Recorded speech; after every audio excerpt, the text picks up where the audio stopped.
Bienvenue sur AstroRoche, je suis Julien Sercourt, chargé de communication sur les astéroïdes. Ce podcast est effectué en compagnie du Dr Patrick Michel, directeur de recherche au CNRS, au laboratoire Lagrange de l'Observatoire de la Côte d'Azur, Université Côte d'Azur. Patrick est également l'auteur du livre À la rencontre des astéroïdes, chez Odile Jacob. Ce podcast est dédié aux astéroïdes, à leur importance scientifique et aux moyens de se protéger du risque d'impact, autrement appelé la défense planétaire. Bonjour Patrick Michel, nous revenons d'une semaine à Tokyo, une semaine consacrée aux missions de défense planétaire, Hera, Ramsès et aussi également d'autres missions vers l'astéroïde Apophis. Mais surtout, vous revenez d'une mission avec une nouvelle très importante de la part de vos collègues en planétologie.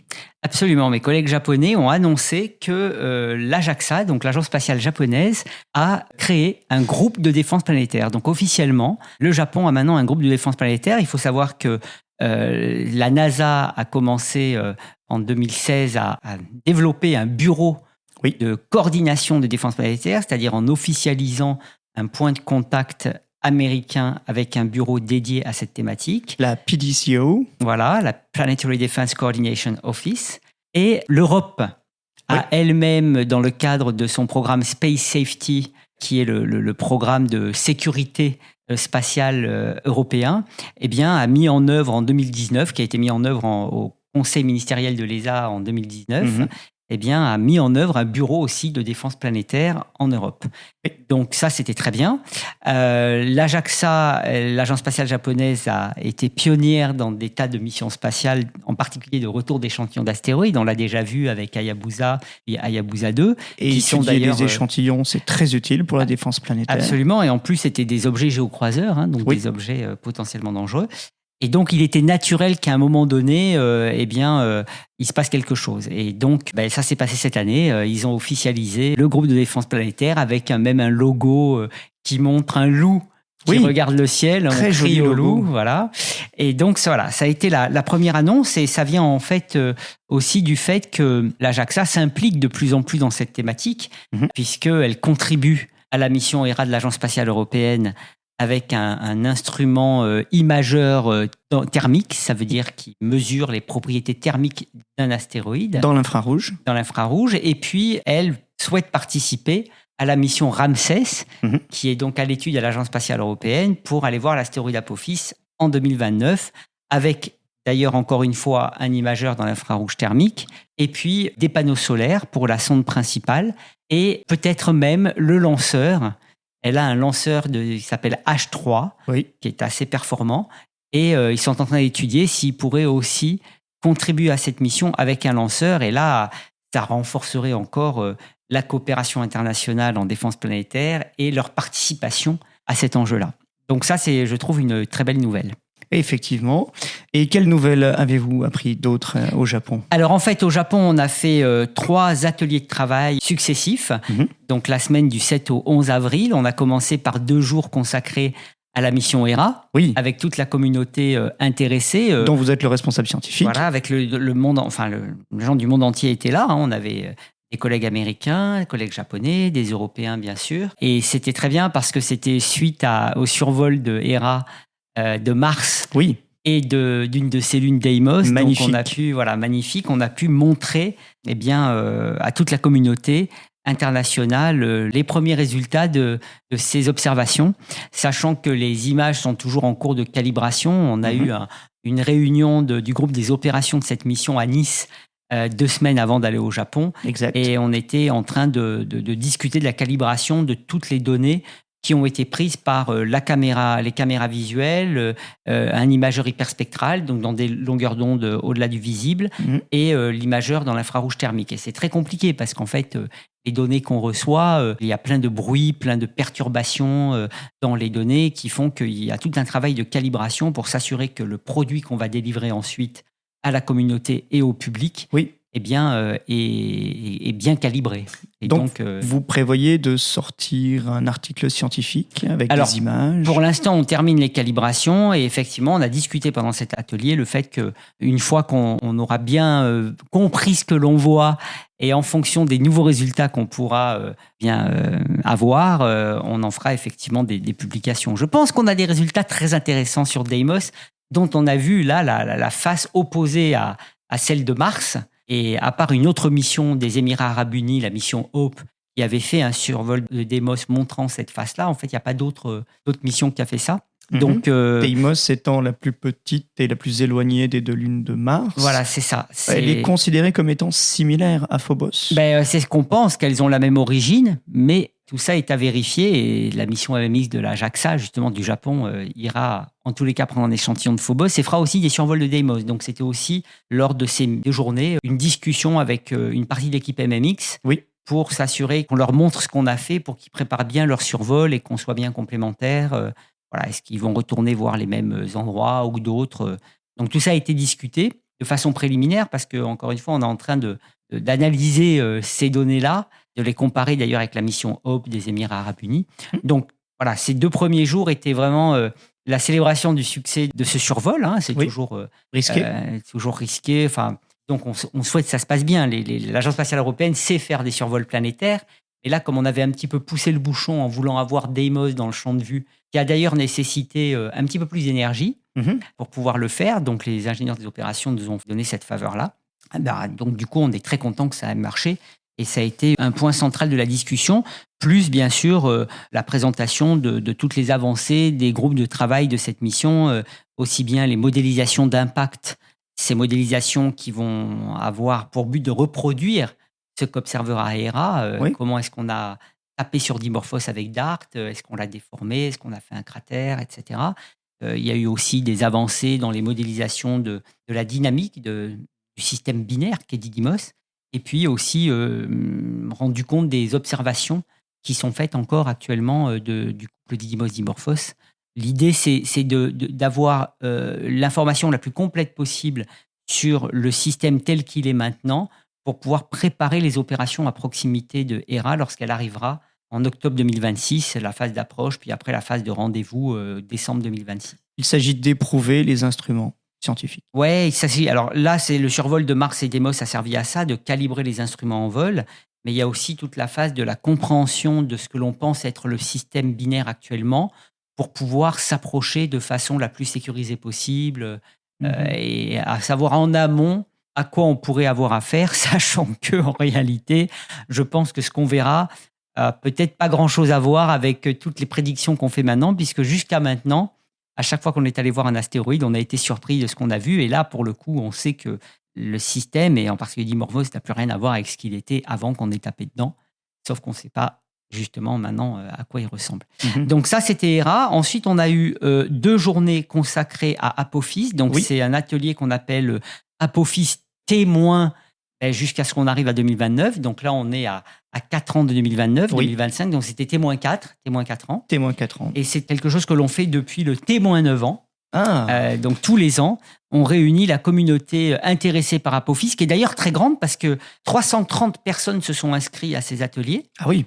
Couvrant une 30aine de pays. Oui. Donc on voit bien qu'en dépit de toutes les tensions géopolitiques, on arrive encore à réunir les gens scientifiquement toutes les nationalités. Et à s'émerveiller ensemble et à préparer des choses qui sont quand même très excitantes et en particulier préparer l'arrivée d'Apophis près de la Terre sans danger le vendredi 13 avril 2029. Et donc ces 2 jours que l'on fait tous les ans permettent d'avancer dans nos connaissances de l'objet fort des observations qui ont lieu d'Apophis, et puis de toutes les modélisations, et puis de rendre compte du développement des missions spatiales qui sont consacrées à Apophis. Alors nous en avons fait une série de podcasts. Oui, effectivement. Et depuis, ça avance encore, puisque dans cet atelier, nous ont été présentés des tas de missions possibles vers Apophis, que ce soit des missions de rendez-vous, c'est-à-dire qui restent à proximité d'Apophis pendant le passage et après, ou des survols d'Apophis, soit avant le passage, soit pendant le passage.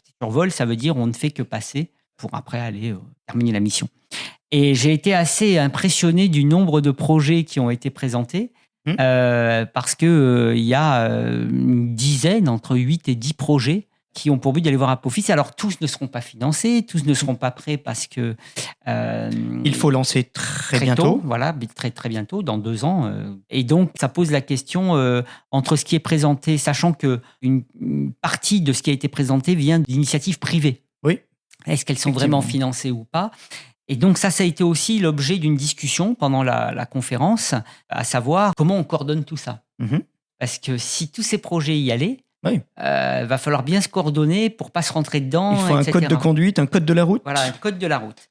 Et la question, c'est de savoir quels sont les projets vraiment sérieux, parce qu'on va pas perdre du temps à coordonner des choses qui, au final, risquent de pas se faire. Et donc, ce dont on s'est rendu compte à l'issue de cet atelier, c'est que, il y a au moins 2 projets qui sont, disons, bien engagés. Oui. Il y a la mission Osiris-Apex, qui est donc la mission Osiris-Rex, la sonde Osiris-Rex, qui, après avoir déployé ses échantillons dans l'atmosphère terrestre le 24 septembre 2023, eh bien, elle est repartie pour aller voir Apophis, et elle arrivera quelques semaines après le passage le plus proche d'Apophis pour faire les mesures post-rencontre, et elle restera 10 mois. Et là, elle est en vol, donc il n'y a pas de raison qu'il se passe quelque chose, en principe. Enfin, il peut toujours se passer des choses, mais en gros, elle est déjà là.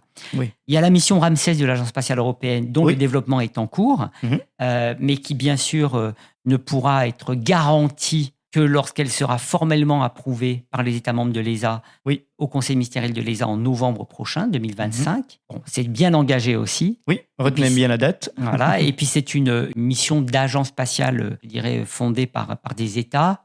Après, c'est à leur décision, mais normalement, ça doit se faire. Mais bon, moi, je reste vigilant. Et elle sera lancée en 2028 pour arriver sur Apophis quelques mois avant le passage le plus proche et faire les mesures avant, pendant la rencontre et faire le relais avec Apex. Et d'ailleurs, du fait que ces 2 missions sont déjà bien identifiées, on a commencé informellement au niveau des responsables de la mission à se coordonner, commencer à se coordonner parce qu'on sera ensemble à un moment donné puisque Apex arrivera en juin à peu près. Nous, on est là et on restera au moins jusqu'en août et ils vont donc commencer les opérations en même temps. C'est génial, hein, mais c'est un challenge d'arriver à bien se coordonner. Donc, c'est pour ça qu'on commence à se coordonner scientifiquement et en termes d'opération. Et puis, on a une autre mission qui est Destiny Plus de l'Agence spatiale japonaise qui, elle, souhaite faire un survol d'Apophis avant d'aller vers son objectif principal, qui est un survol de l'astéroïde Phaéton, qui est un astéroïde qui émet de la matière, qui est actif et dont on s'interroge sur l'origine de cette matière. Une comète de la ceinture principale. Non, c'est un astéroïde qui, on ne sait pas trop. Justement, on va aller voir. Oui, c'est très intéressant d'aller vers l'inconnu comme ça. Exactement. Et ça, c'est très intéressant. Mais donc, du coup, ils se sont arrangés pour pouvoir faire un survol d'Apophis avant d'y aller. Et ce survol aurait lieu avant que Ramsès arrive. Et ça, c'est très bien parce que ça nous permettrait d'avoir un modèle de forme d'Apophis et une connaissance de son environnement. Et de sa taille précise. Voilà, avant, parce qu'on a encore une incertitude sur la taille. D'ailleurs, c'est ce que je ne pensais pas. C'est ce qu'on a appris pendant le workshop. Merci de le préciser. C'est qu'on parle d'un astéroïde de 340 mètres de diamètre. Et en réalité, finalement, on ne sait pas si c'est 320 ou même jusqu'à 380 mètres.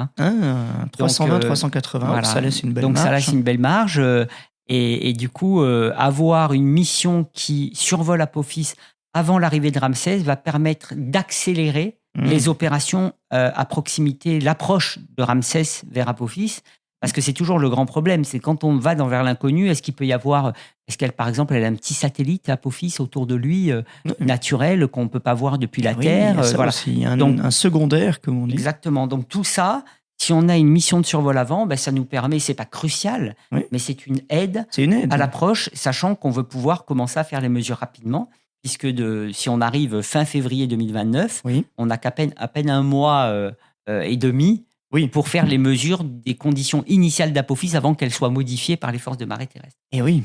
Donc, on a discuté de tout ça, y compris avec Destiny Plus, et là, on a commencé à identifier les autres missions qui pourraient potentiellement aller voir Apophis pour pouvoir, à un moment donné, s'organiser de façon cohérente ensemble, parce que le jour où Apophis passe près de la Terre, il y a 2 milliards de personnes qui auront les yeux au ciel, et on a intérêt à démontrer qu'on s'est bien organisé avant, non seulement parce qu'on veut le démontrer, mais aussi parce qu'on veut pouvoir faire la science qu'on veut faire, et pour ça, il faut que tout marche bien.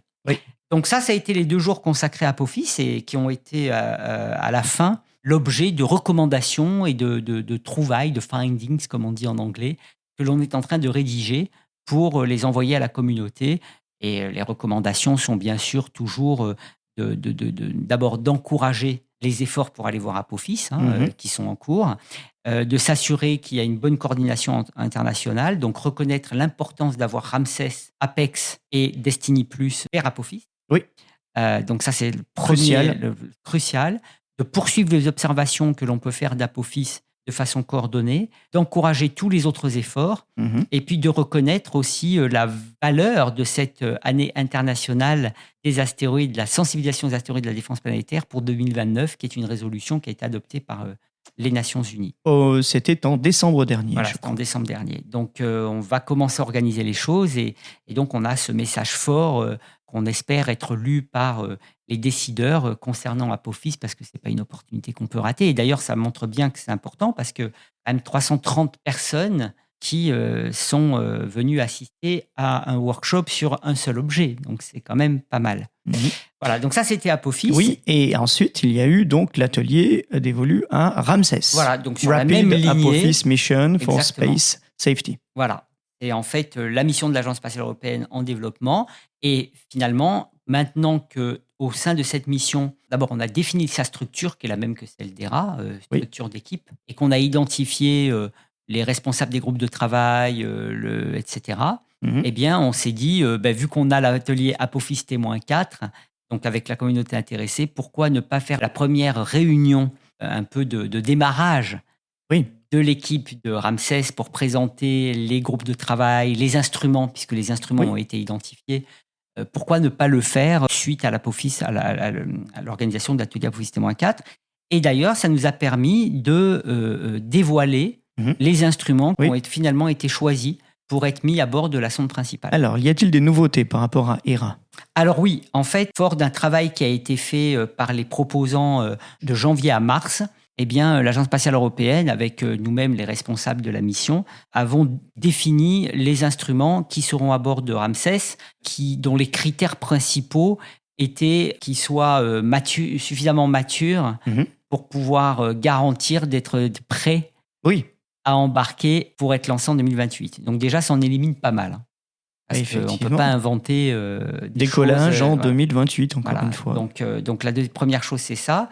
Et puis après, c'était aussi le design qui doit permettre de rentrer dans la sonde, dans la configuration de la sonde. Puisque la configuration de la sonde Ramsès sera peu ou prou identique. Oui, alors pas tout à fait. Oui, c'est une adaptation d'ERA, parce qu'évidemment, l'idée, c'est de réutiliser des plateformes existantes pour gagner du temps, et démontrer qu'on est capable. L'industrie du spatial sait faire et a déjà fait. Voilà, et qui vole. Pour le coup, ERA vole. Et qui vole. Donc, parce qu'on n'a pas de temps de développer autre chose. Et ça permet de démontrer aussi comment on peut monter une mission rapide. On a déjà parlé dans les autres podcasts. Dans Ramsès, effectivement. Exactement. Oui, d'ailleurs, pour la défense planétaire, il faudra être rapide à un moment donné. Oui, c'est pour ça qu'on se teste là-dessus.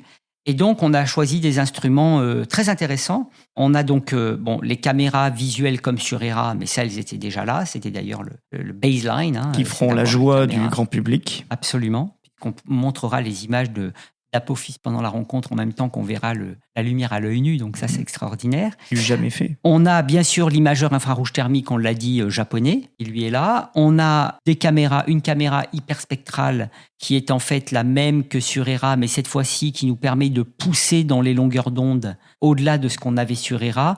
Et là, il y a une chose intéressante, c'est que ça nous permet d'avoir une bande à 1 micromètre qui est caractéristique de l'olivine, pyroxène. Enfin, donc, c'est une bande qui est un diagnostic pour nous.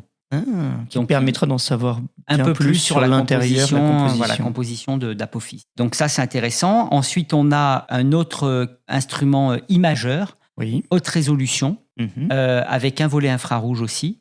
Donc ça, c'est intéressant. Et on a un instrument de plasma, de mesure de plasma. Alors ça, c'est tout à fait nouveau. Ah oui. Parce que pour l'instant, sur une mission vers un astéroïde, on n'a pas ce type d'instrument. On pourrait s'interroger de la pertinence. D'ailleurs, on s'est posé la question. Surtout qu'aucun d'entre nous n'est spécialiste de cette physique, parce qu'en général, sur un astéroïde, on n'a pas... Donc, vous avez intégré à l'équipe des spécialistes du plasma. Exactement. Et c'est très intéressant. D'abord, ça permet d'agréger une communauté qui, en général, n'est pas très sensible à la science des astéroïdes. Et la raison pour laquelle c'est intéressant, c'est qu'en fait, Apophis va passer suffisamment près de la Terre qu'il pourrait y avoir un intérêt de faire des mesures de la magnétosphère terrestre et en particulier de son effet sur les particules de surface d'Apophis.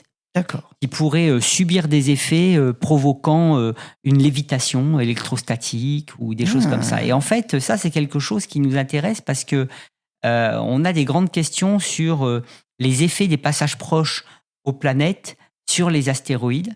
Parce que on a, dans les données qu'on a d'observation depuis la Terre, on s'aperçoit que certains objets, on semble avoir leur surface rafraîchie, renouvelée par les passages près de la Terre. Et on se disait au départ que ce sont peut-être les effets de marée qui font bouger les particules de surface et donc qui révèlent des particules qui n'étaient pas exposées au Soleil. Oui. Mais en fait, pour que ceci puisse se produire de façon suffisamment ample, pour que c'est un effet sur des choses observables depuis la Terre, eh bien, il faut qu'il passe vraiment très, très, très près de la Terre. Vous voyez, par exemple, pour Apophis, on pense que les effets qui seront induits par les forces de marée terrestres vont potentiellement être observables par une sonde spatiale, mais pas depuis la Terre, parce que ça sera des mouvements très locaux. En principe, on peut se tromper, mais on ne s'attend pas à des événements majeurs. Donc on se dit, alors pour expliquer ces renouvellements de surface, il faut vraiment qu'ils passent très très près, ou alors il faut un autre mécanisme. Et peut-être que ce mécanisme, c'est l'interaction avec la magnétosphère, etc. Donc peut-être qu'on ne mesurera rien. C'est un test. Oui, il faut. Voilà, il faut. Et peut-être qu'on apprendra énormément, à mon avis, on apprendra. Donc voilà les instruments qui sont à bord, et puis aussi un laser altimètre, évidemment, pour faire des mesures... Donc ça a été l'occasion à ce workshop d'exposer à la communauté quels ont été les instruments choisis pour Ramsès sur la sonde. Donc maintenant, c'est bon, on a les instruments, la sonde bien identifiée. L'équipe. Et il reste les CubeSats qui sont en train d'être étudiés, avec en principe un CubeSat qui embarque un radar basse fréquence, le même que sur Hera, qui va nous permettre de sonder l'intérieur d'Apophis. Et puis un CubeSat qui devrait atterrir, et c'est en cours d'étude, parce qu'atterrir, c'est compliqué. Et si ça se confirme, et je le souhaite et je pousse pour ça, eh bien, on aura un sismomètre et un gravimètre. Et c'est la première fois qu'on fera de la sismométrie, donc de la sismologie, sur un astéroïde, sachant qu'on a des décennies de mesures sismologiques sismiques sur la Terre, la Lune, et puis sur Mars avec la mission InSight. Donc quand même, ça serait bien de le faire sur un astéroïde. Alors c'est sûr que faire atterrir un CubeSat qui doit bien être posé pour faire de la sismologie sur un astéroïde, ça a un risque. Mais c'est un risque qui vaut la peine, parce que si ça marche, c'est vraiment une première. Oui, donc, et ça permettrait d'encore mieux comprendre un astéroïde potentiellement dangereux. Voilà, parce que là, avec la mesure de la propagation des ondes sismiques dans l'astéroïde, ça nous renseigne sur la structure interne aussi. Ce qui serait très utile pour arriver à parvenir à le dévier. Voilà, parce qu'on est très sensible à la structure interne quand on veut dévier. Donc tout ça est en cours d'étude, mais ça a été donc présenté pendant cet atelier. Donc finalement, ça a été une semaine très riche en informations scientifiques, en préparation de missions, en annonces avec ce groupe de défense planétaire de la JAXA, nouvellement créé et formellement créé, officiellement créé, et les instruments sur Ramsès.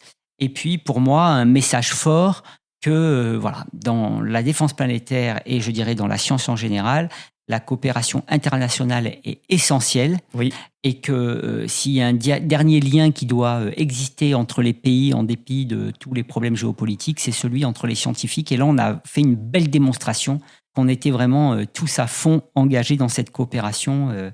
Donc, c'est un message, je pense, très positif. Pour toute la planète, effectivement. Eh bien, je vous remercie, monsieur Patrick Michel, et on se retrouve très bientôt pour un autre podcast.